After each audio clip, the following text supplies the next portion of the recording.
Io voglio crescere in un paese libero, con un po' di tasse in meno, una giustizia più efficiente e poi con l'autonomia che arriverà, perché il Covid ha insegnato che se non avessimo avuto i sindaci e le autonomie locali e i governatori come Zaia, campa cavallo. Ha toccato volutamente un tema caro ai veneti per ribadire che la pratica non è archiviata e tanto è bastato per raccogliere il consenso dei cittadini presenti oggi pomeriggio in piazza Cima a Conegliano. Autonomia sì, ma non con questo governo.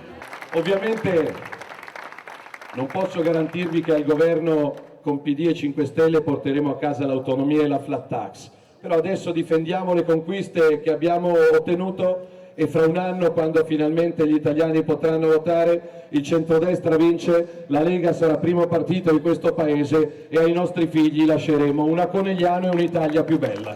Lega che guarda alla sicurezza delle città con la scelta precisa per il comizio da parte del candidato Carbellotto. Quelli che vengono qua a far casino, a spacciare e a campare alle spalle degli altri tornano a casa dal primo all'ultimo, perché non abbiamo bisogno di certa gente, abbiamo tanti anziani e padri separati in difficoltà anche in provincia di Treviso, senza dover mantenere un esercito di gente che non ha nulla da dare ma troppo da chiedere. Salvini in Veneto anche per la raccolta firme per il referendum sulla giustizia.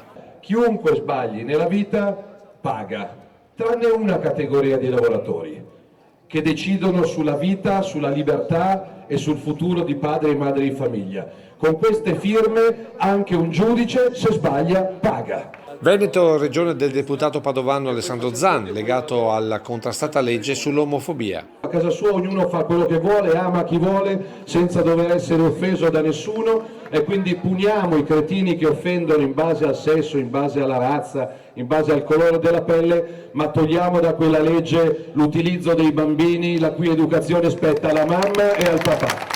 Non allo Stato o a qualche associazione, alla mamma e al papà. Infine i vaccini, con Salvini contrario all'obbligo del Green Pass. Perché i dati degli ospedali dicono che non ce n'è bisogno. E lei è già vaccinato? No, io sono prenotato per agosto.